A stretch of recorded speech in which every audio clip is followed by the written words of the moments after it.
Okay, welcome back to Grand Tactician Civil War Union Campaign. Saw at the last episode, right at the tail end, that an engagement was initiated. Polk's command has come from Petersburg and is attacking Smith at Norfolk, so we have a second Battle of Norfolk. I've deployed the troops already, and the situation is it is a defense situation because we hold the one objective on the map, which is right here. It's called, it's not showing the name, but anyway, this is the one objective right up here in the corner. The AI's starting position is down here somewhere. This is his one road. Doesn't mean he's starting exactly here, but he's starting in the south. There is only one way for him to get to this objective, and that is right up this particular road going alongside this swamp. The terrain over here on the Confederate right is very high ground. It is practically impassable. No roads over here. And it is pretty much the same on both sides. There is a road that comes up this way, but it doesn't lead toward the objective. So even though we don't have a very large force, this road is really the only practical route that the AI can or will take. The only other possibility is coming up this road and then trying to come across this way. I just don't think he's going to do that. So we have 6 brigades and 3 batteries. I've got them deployed here. I didn't have a whole lot of engineering points, so I didn't have enough for the true earthworks, but I had enough to make a decent line of breastworks. And so Montgomery's division is here on my left, kind of along this little ridge in these woods. And then I've got Whiting's division kind of here across the road in this open area, and there's a little bit of a rise there. But I've got the batteries interspersed with his brigades on this line. So there's 3 brigades over here. There's 2 brigades on the line with the artillery across the road. And then I have one of Whiting's brigades kind of in reserve back here in case we need to extend. I don't think we're going to need to extend our left. I just can't see the Confederates coming across this way. But we have this one brigade here. It's Ullman's brigade, in case we need to extend our right a little bit if Polk comes from this direction, which I don't expect. So not covering too much front, but the Confederate force is about the same size. They can't cover too much front either. So I'm going to go ahead and let me get the map flipped around, facing from our perspective. And it's just pretty bad terrain for Polk regardless. You know, woods and very steep slopes left and right, the one road, open area. The artillery has got pretty good coverage. Yeah. There's a little bit of a gap in here, but left, the swamp is way covered. And if he wants to march through that, that would be great. That will tire his troops out.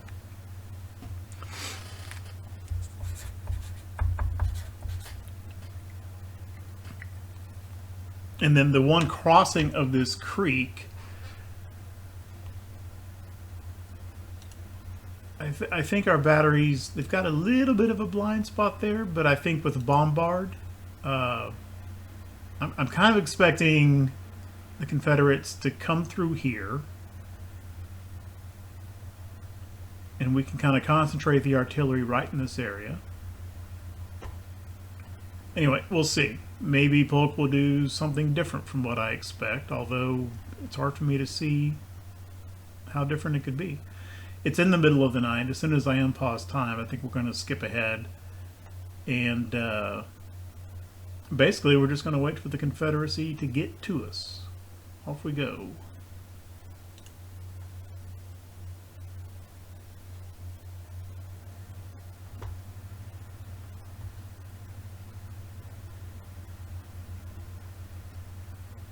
Okay, well, I thought that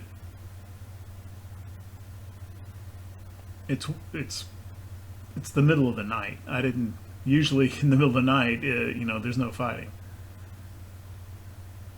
I think I'm just going to go ahead and go to the 10x.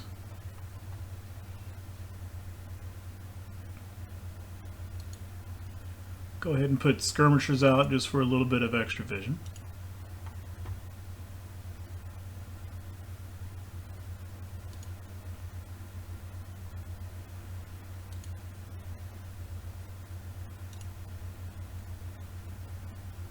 Well, I don't need those skirms. Holman, pull your... You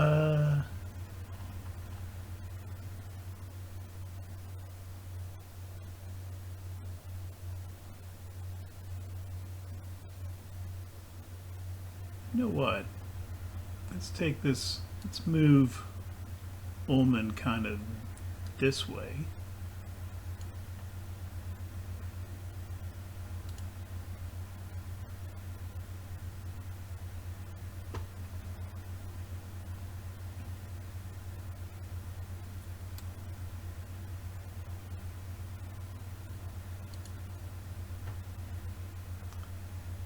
Let's just kind of put his skirmishers over here, just for a little bit more vision over here on the right.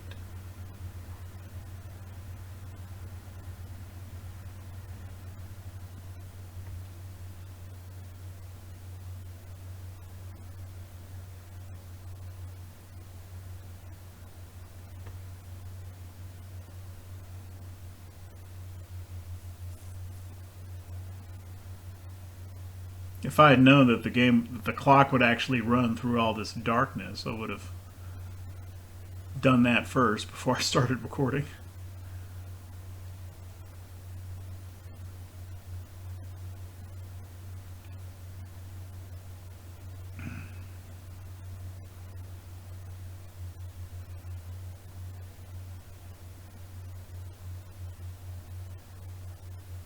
Polk is starting with higher morale than we are.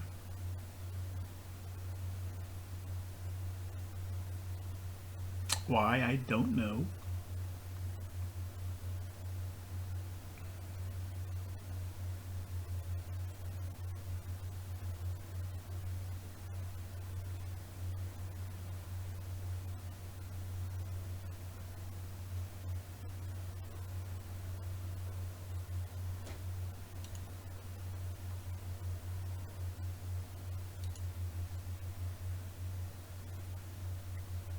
Kind of like to get some vision on this road if I can.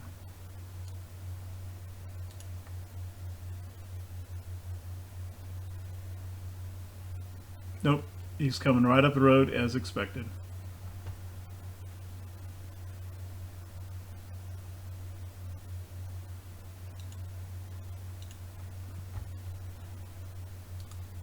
I can pull this skirmisher unit back.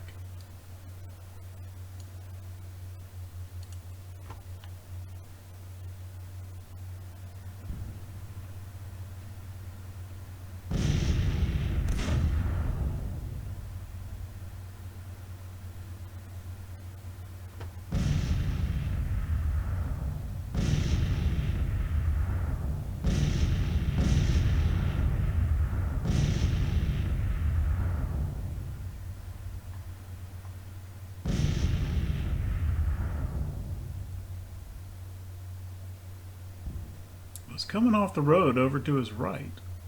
Is he really going to come around this way?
Battery is unlimbered here.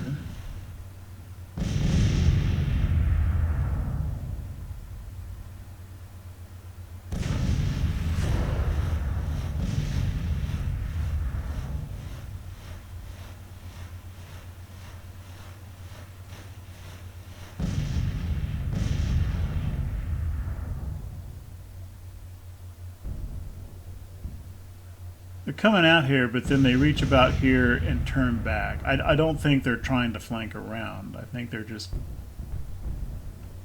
forming their position. I hope.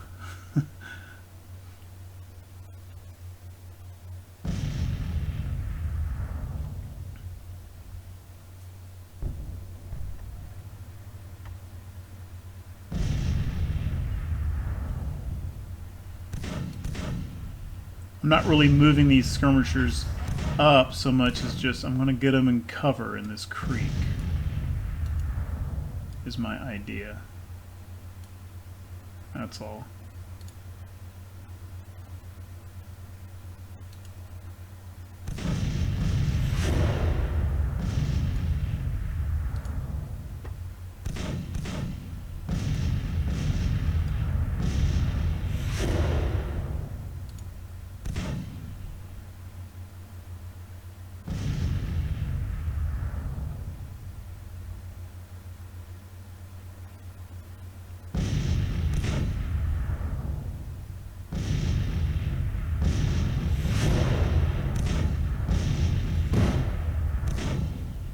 Forest, I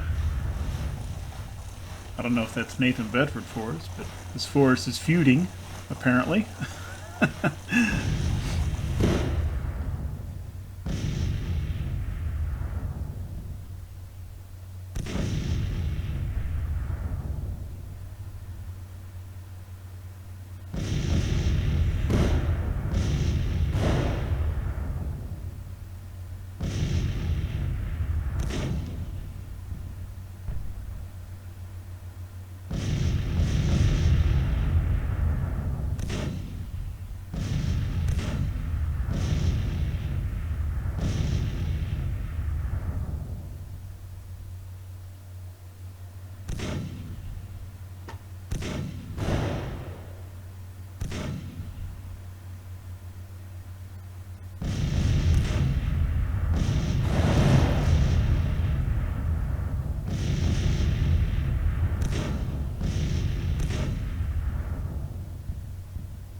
Okay, these guys are in line and they're coming across this gap. I'm going to go ahead and start getting the artillery to concentrate bombardment right on this choke point.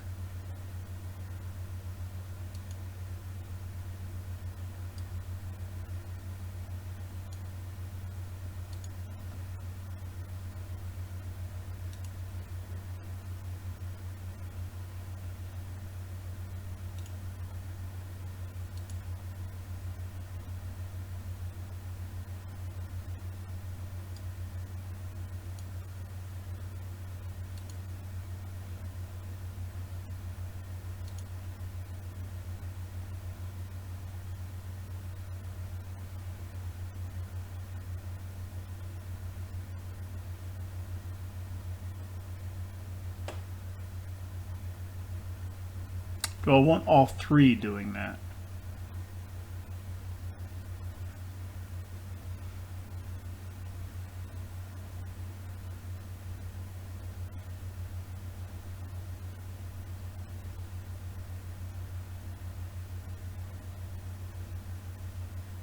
I'm going to leave that battery on fire at will.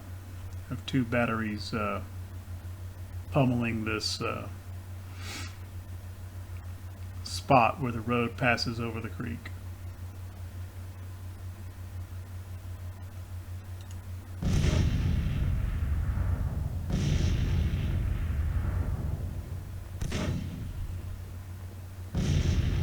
Is that a detachment? No, that's a brigade. It's a small one. It's not skirms.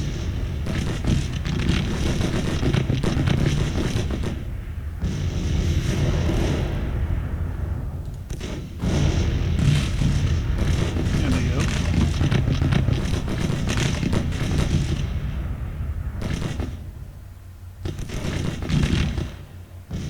I'm going to go ahead and have Ullman pull his skirms back in. They're not needed over there anymore.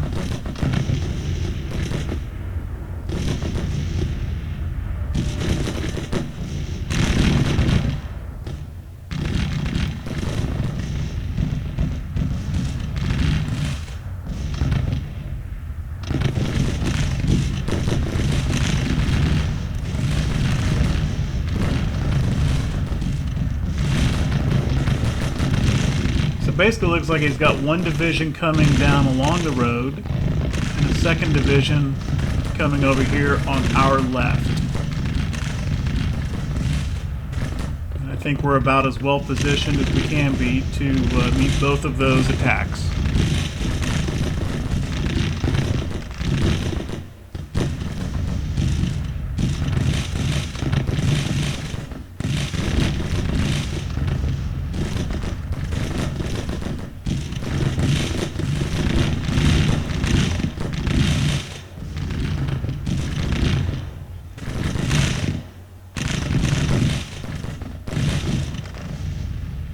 This geometry is pretty good.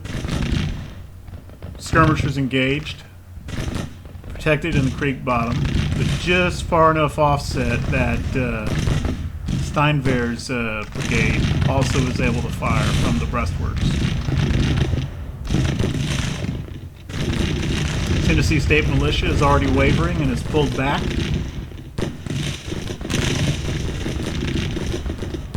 Wise's brigade up here in the forefront right now. Just kind of clumped. Don't quite know what that formation is all about.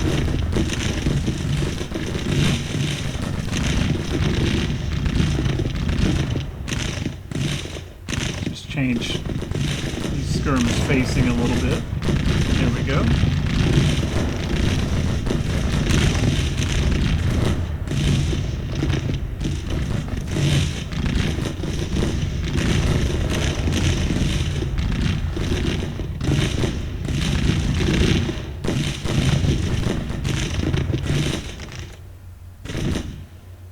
Okay, Confederate infantry has already moved through this battery's bombardment area.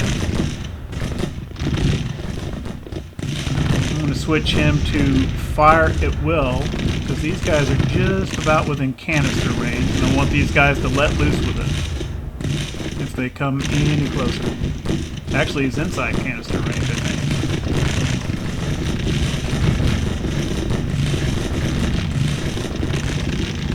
I'm going to tell him to give him a direct fire order.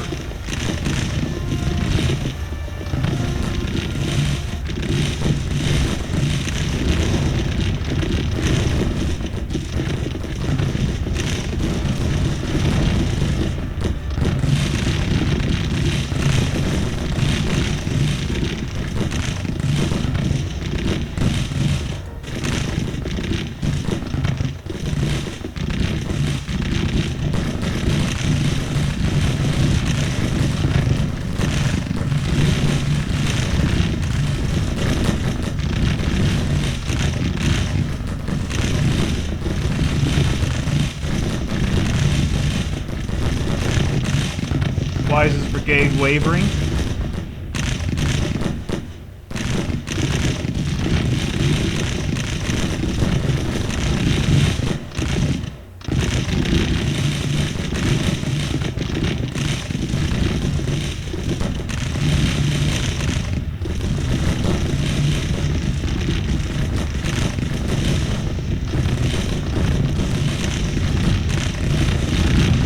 Seventh Division wavering.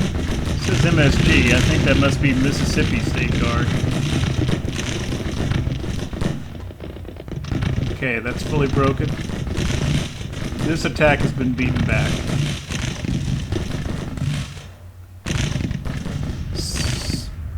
this brigade is broken.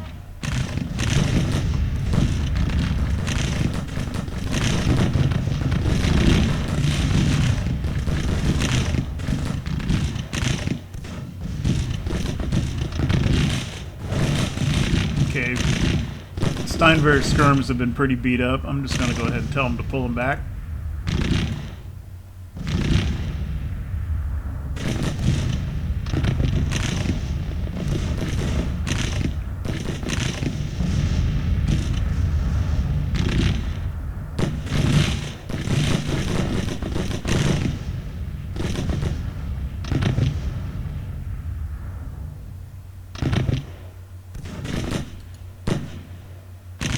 Not pulling back very fast.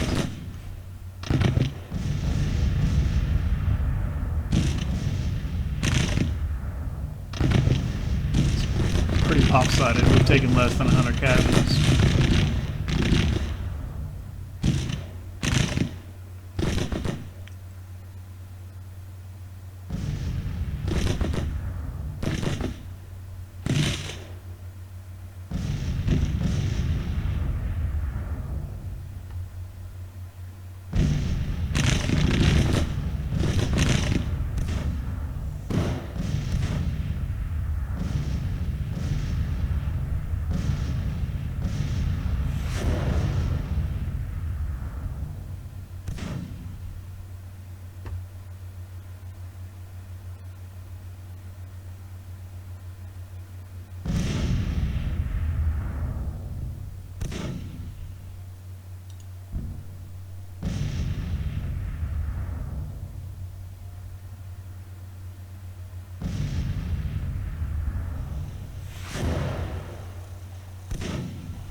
This cavalry never even engaged, really.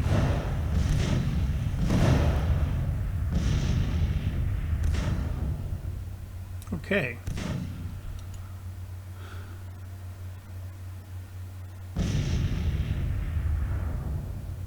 I am going to tell these divisions to advance.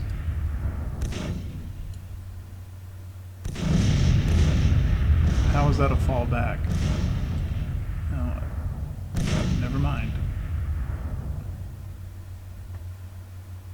I don't want them moving forward if they're not in advanced behavior. How about these guys? No, fallback. That doesn't make any sense. If I just give them a move order, they're just going to move ahead and advancing, they fight along the way. Movement, they just move and then they come under fire and they start kind of doing whatever they want to do, and I don't want that.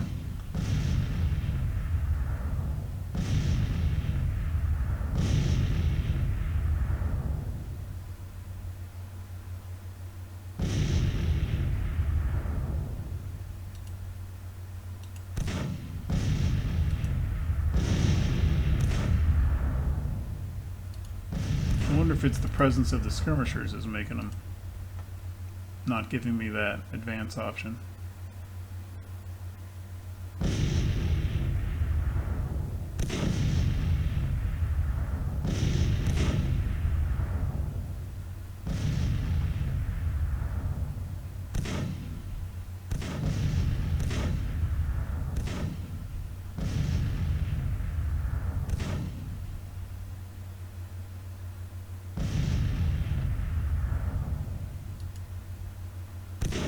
Still bombarding. Alright, well.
All right.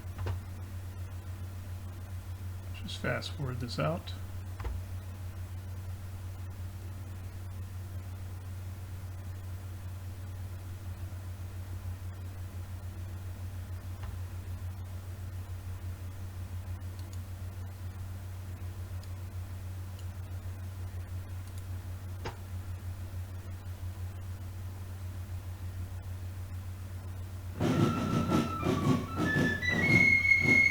Okay. Polk got a pretty good drubbing there.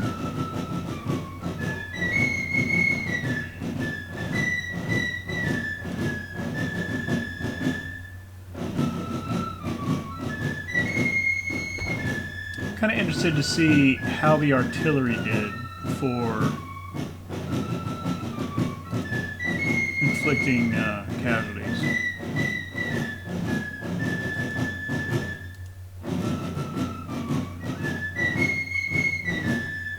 Which would be the 3rd Division. Yeah, they did pretty good. 654 casualties.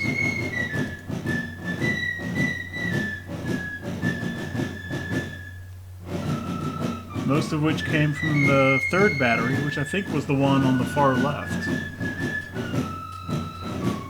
But the one I actually did not put in bombardment, I think. Is that true? Which battery is the 3rd? Which battery is the 3rd battery? No, that's 2nd battery. No, it was the one in the middle.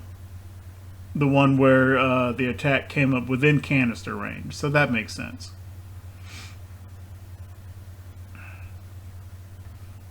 Okay.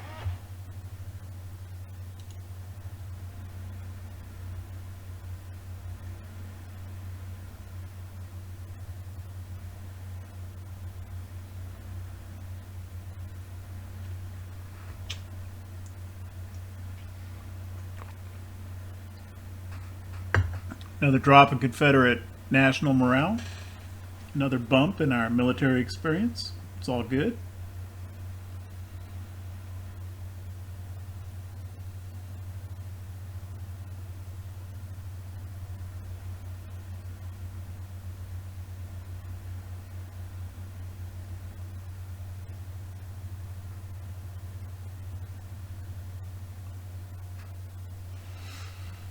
There's this little sentence right down here at the bottom. Raiding armies will not capture infrastructure. I did not know that.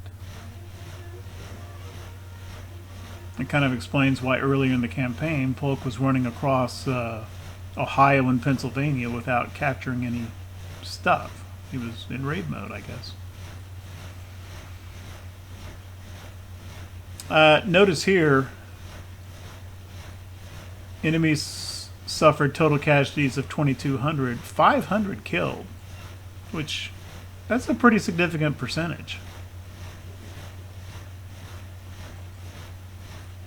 77 casualties for us, only 14 killed. And captured some guns too. Okay, doesn't look like anybody gained fame.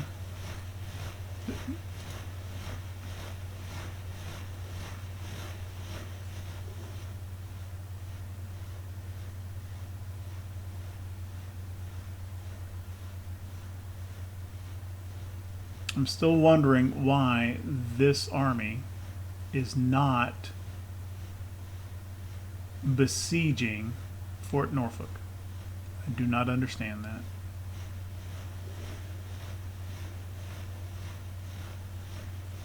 I think it may have something lingering in the game about the squadron, the Ironclad squadron. Maybe. I don't know. It might take a save and a restart of the game to kind of reset that. Which, this seems like a good time to do that with the battle over. And thank you very much for watching.